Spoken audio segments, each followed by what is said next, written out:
Assalamu alaikum students. Today we are going to discuss lecture number 3 of part 1 physics. अच्छा बेटा, जैसे कि आपको मालूम है कि हमने चैप्टर नंबर 2 स्टार्ट किया हुआ है वेक्टर्स एंड इक्विलिब्रियम, तो उसका लेक्चर नंबर 3। पिछली वीडियो में बेटा हमने सीखा था कि हाउ कैन वी ऐड 2 और more than 2 vectors by head to tail rule. अब बेटा आज हमने पढ़नी है वेक्टर एडिशन की कम्यूटेटिव प्रॉपर्टी कि क्या वेक्टर एडिशन जो है वो कम्यूटेटिव है या नहीं है। बेटा जिस तरह आप मैथमेटिक्स के अंदर पढ़ते थे कि अगर आप 3 + 2 करो और फिर इनकी जगह को तब्दील कर दो, यानी 2 + 3 करो, तो आपके पास आंसर क्या निकलेगा? सेम निकलेगा। ये क्या कहलाती है? Commutative property with respect to addition. तो अगर हम commutative property with respect to vector पढ़ना चाहें तो अब इसमें हम नंबर्स को यूज नहीं करेंगे बल्कि वेक्टर्स को यूज करके उनको ऐड करके दिखाएंगे कि वेक्टर्स भी एडिशन के लिहाज से जो हैं वो कम्यूटेटिव होते हैं। कम्यूटेटिव प्रॉपर्टी वेक्टर्स के लिहाज से क्या होगी? Let's suppose we have 2 vectors a and b। अब a एंड b के एडिशन को मैं कैसे लिखूंगा? a + b। ठीक हो गया बेटा? तो कम्यूटेटिव प्रॉपर्टी फिर क्या होगी कि अगर आप b + a b करो तो आपके पास जो आंसर है वो क्या आना चाहिए? सेम आना चाहिए। इसको हम बेटा ग्राफिकली डिस्कस कर लेते हैं। Let's suppose we have 2 vectors a and b। मेरे पास बेटा एक वेक्टर है ये वाला a, इस वेक्टर का नाम क्या रख दिया? a रख दिया। इसी तरह मेरे पास एक और वेक्टर है ये, जिसका नाम क्या है? b। अब ये 2 वेक्टर्स आ गए मेरे पास। इनमें से जो मैंने वेक्टर a है उसको मैंने फर्स्ट वेक्टर कह दिया, जो वेक्टर मेरे पास b है उसको मैंने सेकंड वेक्टर कह दिया। अब बेटा मैं दोनों वेक्टर्स को हेड टू टेल रूल की मदद से क्या करूंगा? ऐड करूंगा। आइए इनको ऐड करते हैं। सबसे पहले हेड टू टेल रूल जब हमने कल पढ़ा था तो क्या पढ़ा था कि पहले वेक्टर को एज इट इज ड्रॉ कर दें। तो पहला वेक्टर जितनी उसकी लेंथ है, जो उसकी डायरेक्शन है, उसी तरह मैंने इसको क्या कर दिया? ये जनाब ड्रॉ कर दिया। ठीक हो गया बेटा? अब आपने क्या करना होता है, जो आपका दूसरा वेक्टर होता है उसको, उसकी टेल को पहले वेक्टर के हेड पे रखना होता है और उसकी डायरेक्शन बिल्कुल वही रखनी होती है जिस डायरेक्शन में वो है। तो बेटा बी वेक्टर को मैंने ड्रॉ कर दिया उसी डायरेक्शन में जिस डायरेक्शन में वो मौजूद है। अब बेटा अगर मैं इनका रिजल्टेंट ड्रॉ करूं तो इन वेक्टर्स का रिजल्टेंट क्या आएगा? ये आएगा। ठीक हो गया? ये था मेरे पास वेक्टर b। ठीक हो गया? और ये जो इसका रिजल्टेंट आया है उसको क्या कह देते हैं? r कह देते हैं। ठीक हो गया? 2 वेक्टर्स को मैंने ऐड कर दिया। किस तरह से ऐड किया कि a को पहला वेक्टर रखा और b को दूसरा वेक्टर रखा। अब बेटा हमने ये वाला पोर्शन कर लिया, ये वाला पोर्शन डन, इसका रिजल्टेंट ये निकला है। अब मैं ये वाला पोर्शन सॉल्व करूंगा। अगर इसका आंसर भी यही रिजल्टेंट बन गया और उसकी डायरेक्शन भी वही हुई, उसका मैग्नीट्यूड भी वही हुआ, तो इसका मतलब है ये दोनों आपस में इक्वल है और मैं प्रूव कर दूंगा कि वेक्टर एडिशन जो है वो क्या होती है? कम्यूटेटिव होती है। अब बेटा मैं b को पहला वेक्टर लूंगा। पहले मैं क्या ड्रॉ करूंगा? b ड्रॉ करूंगा। हम इसी के साथ ड्रॉ कर लेते हैं ताकि समझने में क्या हो? आसानी हो। अब b को पहला वेक्टर पहले ड्रॉ करो। ये देखिए जनाब b ड्रॉ हो गया। b मेरा पहला वेक्टर था, b को ड्रॉ कर दिया मैंने। अब बेटा मैंने दूसरा वेक्टर कौन सा ड्रॉ करना है? a। तो a की टेल को पकड़ के b के क्या रखूंगा? हेड के ऊपर रखूंगा। रखिए ये वेक्टर मैंने क्या ड्रॉ कर दिया? a ड्रॉ कर दिया। अब इन दोनों का क्या ड्रॉ करना है? रिजल्टेंट। तो अगर बेटा मैं इन दोनों का रिजल्टेंट ड्रॉ करूं तो देखो वही रिजल्टेंट नहीं बनेगा जो पहले a और b को रख के किया था। दोनों a को जब पहला वेक्टर रखा और b को दूसरा रखा, और फिर जब b को पहला वेक्टर रखा और a को दूसरा वेक्टर रखा, दोनों का जो रिजल्टेंट है वो क्या है? सेम है, कॉमन है। इसका मतलब क्या हुआ कि अगर आप 2 वेक्टर्स को ऐड करो और फिर उनकी जगह बदल के ऐड करो, दोनों सूरतों में आपके पास जो वेक्टर एडिशन है वो क्या निकलेगी? सेम निकलेगी। जो आपके पास रिजल्टेंट बनेगा वो क्या निकलेगा? Same. This shows that vector addition is commutative. ठीक हो गया बेटा? अब बेटा मैं आपको दे रहा हूं एक असाइनमेंट। जो आपने ये लेक्चर सुनना है, ये वाली एग्जांपल मैंने करवाई, एक एग्जांपल करेंगे आप खुद अपने रजिस्टर के ऊपर। वो क्या होगी कि मैं आपको बना के दे देता हूं। आपके पास एक वेक्टर है ये वाला a, ठीक हो गया, और आपके पास एक और वेक्टर है ये b। ठीक हो गया बेटा? ये वेक्टर्स दोनों डायरेक्शन बनी नहीं है, ये आपने अपनी कॉपीज के ऊपर ड्रॉ करके इनका रिजल्टेंट ड्रॉ करना है, फिर b को पहला वेक्टर रख के a को दूसरा वेक्टर रख के फिर ड्रॉ करना है और आपने देखना है कि क्या आया रिजल्टेंट वाकई सेम निकलता है। ये आपकी बेटा असाइनमेंट होगी। ठीक हो गया। उसके बाद बेटा अब इस टॉपिक में हमारे पास छोटी छोटी डेफिनेशन स्टार्ट हो रही हैं। छोटी छोटी डेफिनेशंस हम सॉल्व करेंगे, उनकी डेफिनेशंस बोर्ड में भी आ जाती हैं, साथ हम उनकी एक एग्जांपल भी दिया करेंगे। ठीक हो गया बेटा। सबसे पहली जो आपके पास डेफिनेशन आती है वो आती है रिजल्टेंट वेक्टर की।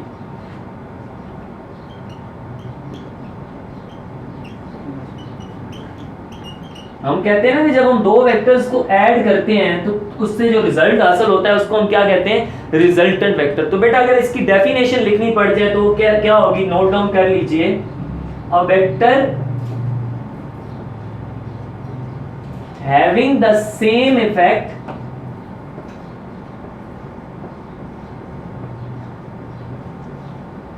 of all the vectors, या आप इसको इस तरह भी लिख सकते हैं, a vector having the same effect as the effect of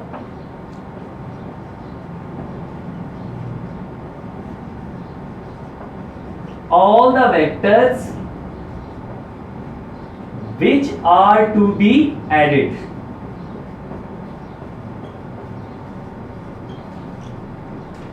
A vector having the same effect, ऐसा वेक्टर जो सेम इफेक्ट रखता है as the combined effect of all the vectors which are to be added. यानी अगर आप तमाम vectors को add करो तो जो फैक्ट आपको हासिल होगा ये एक सिंगल रिजल्टेंट वेक्टर आपको शो कर देगा। जिस तरह अगर मैं लिखूं बेटा 2 + 3 = 5, तो अब ये जो 5 है इसके अंदर 2 भी मौजूद है और इसके अंदर 3 भी मौजूद है।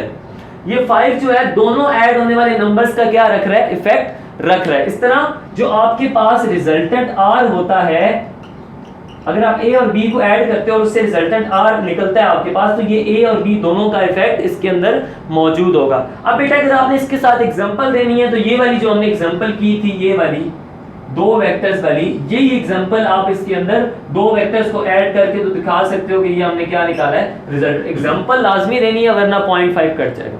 ठीक हो गया बेटा। तो ये था आपके पास पहली डेफिनेशन जो कि क्या थी, रिजल्टेंट वेक्टर। अब बेटा हमने आज पढ़ी है, कल पढ़ी थी एडिशन ऑफ वेक्टर्स। आज हम पढ़ेंगे कि दो वेक्टर्स को हम सबट्रैक्ट कैसे कर सकते हैं। वेक्टर सबट्रैक्शन से पहले बेटा एक बड़ा इंपॉर्टेंट क्वेश्चन जो मैं आपसे पूछना चाहूंगा वो ये है कि आपने मुझे ये बताना है कि ये क्या है। आप 1 या 2 सेकंड के लिए वीडियो पॉज करके सोचिए इसके ऊपर कि ये जो मैंने सामने डिजिट लिखा है ये क्या है।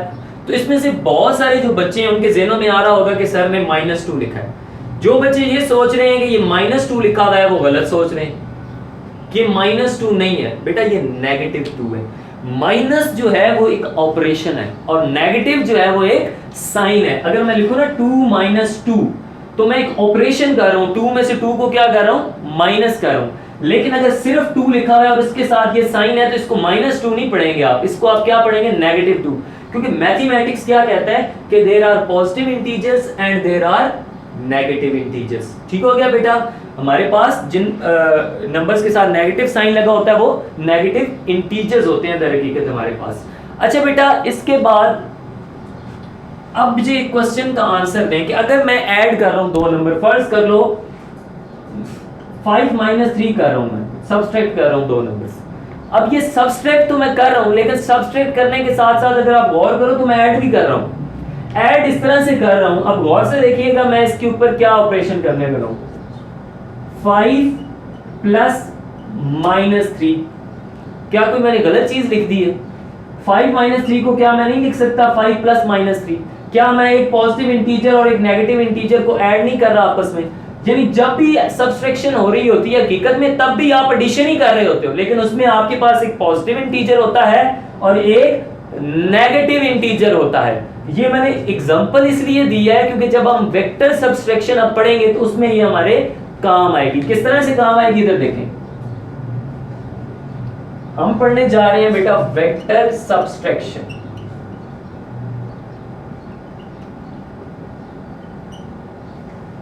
सबसे पहले इसकी डेफिनेशन लिख लीजिए, वो क्या है, vector subtraction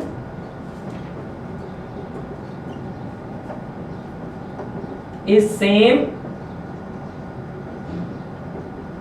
as the vector addition but with its direction reversed. अब ये जो डेफिनेशन है ये आपको समझ नहीं आई होगी, ठीक हो गया, क्योंकि ये बड़े ही कॉम्प्लिकेटेड किस्म के। अब इसको किस तरह से समझना है इधर देखिए। फर्स्ट कर लो मेरे पास दो वेक्टर्स हैं ए और बी, और हमने इन दोनों को क्या करना है, सब्सट्रैक्ट करना है। मैंने नहीं करना सब्सट्रैक्ट, मैं इसको ऐड करूंगा। कैसे ऐड करूंगा, इधर देखिए, जो अभी मैंने चीज आपको समझाई थी। आप सब्सट्रैक्ट नहीं करेंगे, आप ऐड ही करेंगे, लेकिन आप इस नेगेटिव को किस तरह से सॉल्व करेंगे, इस तरह से। b जो है उसको मैं क्या बना लूंगा, नेगेटिव b, और फिर उसको a में क्या कर दूंगा, ऐड कर दूंगा। अब b को नेगेटिव b कैसे बनाया जाए वो इधर देखो। फर्स्ट कर लो, आपके पास दो वेक्टर्स हैं a एंड b। ये वेक्टर है आपके पास वेक्टर a, ठीक हो गया बच्चों, और ये है आपके पास वेक्टर b। अब बेटा अगर b को मैंने नेगेटिव b बनाना है तो बड़ा ही आसान तरीका, सिर्फ और सिर्फ इसकी लेंथ उतनी ही रखनी है, सिर्फ इसकी डायरेक्शन क्या कर दो, रिवर्स कर दो। इसकी डायरेक्शन क्या कर दी मैंने, रिवर्स कर दी, तो अब ये क्या बन गया, नेगेटिव b बन गया, ठीक हो गया। मैंने क्या करना था, a माइनस बी करना था, मैंने उसके लिए क्या कहा, मैं a माइनस बी नहीं करूंगा, मैं a में प्लस कर दूंगा नेगेटिव b, और फिर मैंने कहा नेगेटिव b मेरे पास कहां से आएगा, मैंने कहा जो भी b का वेक्टर होगा मेरे पास, मैं उसकी डायरेक्शन को क्या कर दूंगा, रिवर्स। किसी भी वेक्टर का नेगेटिव वेक्टर बनाना हो तो कैसे बनाना है बेटा, उस वेक्टर की डायरेक्शन को रिवर्स। जिस तरह ये a है तो इसका नेगेटिव वेक्टर ये होगा, ठीक हो गया बेटा। अब हम इन दोनों वेक्टर्स को क्या कर देंगे, ऐड कर देंगे, क्योंकि अब मेरे पास माइनस b है और मेरे पास a भी मौजूद है। कीजिए, सबसे पहले पहला वेक्टर ड्रॉ करो, वो क्या था, a। फिर दूसरा वेक्टर b, इसकी टेल को पकड़ के इसके हेड में और उसी डायरेक्शन में ड्रॉ कर दो। ये ले जनाब, ये b आ गया आपके पास, ये क्या आ गया, a आ गया। अब इनका क्या ड्रॉ करना है, रिजल्टेंट, तो वो क्या बनेगा, ये बन जाएगा, ठीक हो गया बेटा। ये इन दोनों वेक्टर्स का क्या आ गया, रिजल्टेंट आ गया, इधर नेगेटिव b लिखिएगा। ये इन दोनों वेक्टर्स की हमने क्या कर दी है, सब्सट्रैक्शन कर दी। एक और एग्जांपल कंसीडर कर लेते हैं, c। मेरे पास एक वेक्टर है जनाब c, ये वाला, और एक वेक्टर है मेरे पास जनाब d, ये वाला। मुझे कोई कहता है कि जनाब आप c माइनस डी करके दिखाओ, तो मैं कहूंगा मैं नहीं करूंगा, मैं c प्लस माइनस डी करूंगा, ठीक हो गया। मैं c में नेगेटिव d क्या कर दूंगा, प्लस कर दूंगा, क्योंकि प्लस माइनस है, फिर माइनस ही बनना। तो मैं क्या करूंगा, पहले इस d का नेगेटिव वेक्टर कैलकुलेट करूंगा। वो क्या होगा बेटा, मैं इस d की डायरेक्शन को क्या कर दूंगा, रिवर्स कर दूंगा। डायरेक्शन रिवर्स होगी, अब इसको मैं c में क्या कर दूंगा, ऐड कर दूंगा। पहला वेक्टर क्या है, c है, इसको मैं थोड़ा सा अरेज कर लेता हूं।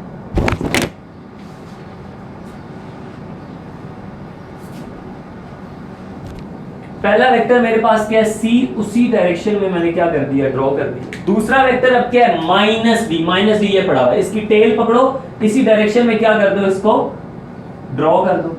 हो गया ड्रॉ, ये वेक्टर c और ये वेक्टर d। अब रिजल्टेंट ड्रॉ करना है तो टेल को किससे मिला दो, हेड से मिला दो। ये आपके पास क्या आ गया, रिजल्टेंट, इधर माइनस डी लिख लें। रिजल्टेंट क्या आ गया, c माइनस d का, ठीक हो गया बेटा। अब इसकी भी एक असाइनमेंट दे रहा हूं आपको, दो वेक्टर्स नोट डाउन कर लीजिए। कौन कौन से हैं, एक वेक्टर है आपके पास ये वाला e, ठीक हो गया, और एक वेक्टर है आपके पास ये वाला f। ये दो वेक्टर्स हैं और आपने e माइनस एफ घर पे खुद बैठ के रजिस्टर के ऊपर करना है, ताकि आपको इसकी अच्छी तरह से क्या आ जाए, समझ आ जाए। ये आपकी असाइनमेंट है, ठीक हो गया बेटा। अब वेक्टर एडिशन तो समझ आ गई कि सबसे पहले क्या काम करना है, हमने दो वेक्टर्स जिनको ऐड करना है उनमें से दूसरे वाले वेक्टर का पहले नेगेटिव वेक्टर कैलकुलेट कर लेना और उसको फिर पहले वेक्टर में क्या कर देना है, ऐड अप कर देना है। अब बेटा लास्ट पॉइंट जो इस लेक्चर का है वो ये है कि क्या वेक्टर एडिशन की तरह वेक्टर सब्सट्रैक्शन भी कम्यूटेटिव होती है या नहीं होती, ठीक हो गया बेटे। तो अब हम दिखाएंगे कि क्या वेक्टर सब्सट्रैक्शन भी कम्यूटेटिव होती है या नहीं होती, ठीक हो गया बेटा। उसके लिए हम क्या करेंगे, प्रूफ बनाएंगे, दो वेक्टर सेलेक्ट करेंगे। फर्स्ट कर लो c माइनस डी मैं कर रहा हूं, तो वेक्टर सब्सट्रैक्शन के मुताबिक d माइनस सी भी मेरे पास क्या होना चाहिए, इक्वल होना चाहिए। तो मैं दो वेक्टर्स ले लेता हूं, एक c ले लेता हूं, एक d ले लेता हूं। इधर देखो बेटा, ये है मेरे पास एक वेक्टर c, ठीक हो गया बेटा, और ये है मेरे पास एक वेक्टर d। मैंने इन दोनों को क्या करना है, सब्सट्रैक्ट करना है। तो मैं क्या करूंगा, पहले ये वाला पोर्शन करूंगा। इस पोर्शन के लिए मुझे क्या चाहिए होगा, माइनस डी। तो मैंने ये क्या कैलकुलेट कर लिया, माइनस डी। अब इन दोनों को क्या कर दूंगा, ऐड। ये मेरे पास बेटा ड्रॉ हो गया आपके पास सी, थोड़ा सा ऊपर ड्रॉ कर लेते हैं इसको, ये सी और डी जो है वो इस डायरेक्शन में है, तो इस डायरेक्शन में ये माइनस डी ड्रॉ हो गया, ये सी ड्रॉ हो गया। और अगर इन दोनों का रिजल्टेंट बनाऊं तो वो क्या बनेगा, ये बन जाएगा। अब ये रिजल्टेंट नोट डाउन रखिएगा जहन में।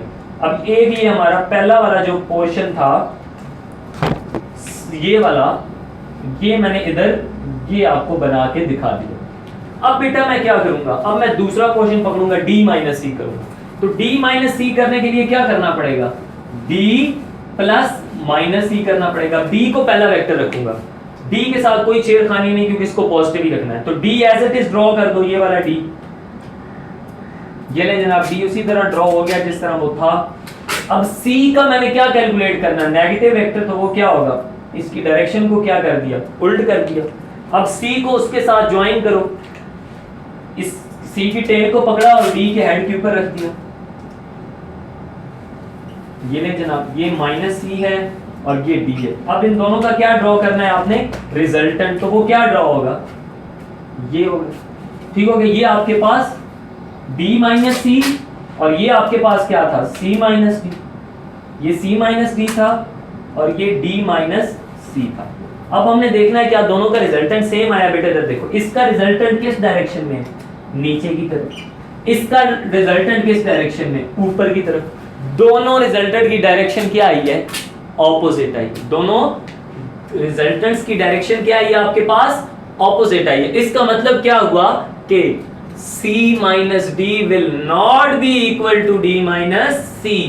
तो हम क्या लिखेंगे, vector subtraction is not commutative. ठीक हो गया बेटा। तो आज मैंने आपको 3 क्वेश्चन पढ़ाए। पहला कि वेक्टर एडिशन कम्यूटेटिव होती है या नहीं, हमने साबित किया तजर्बे से, एक्सपेरिमेंट करके, वेक्टर्स लेके ग्राफिकली कि हाँ ये ऐसा मुमकिन है। फिर रिजल्टेंट वेक्टर की डेफिनेशन पढ़ी और लास्ट में हमने क्या कहा, वेक्टर सब्सट्रैक्शन हमने डिस्कस की। और उसके बाद हमने लास्ट पे क्या प्रूफ किया, एक और शॉर्ट क्वेश्चन, कि वेक्टर सब्सट्रैक्शन जो आपके पास होती है वो आपके पास कम्यूटेटिव नहीं होती। जज़ाकल्लाह।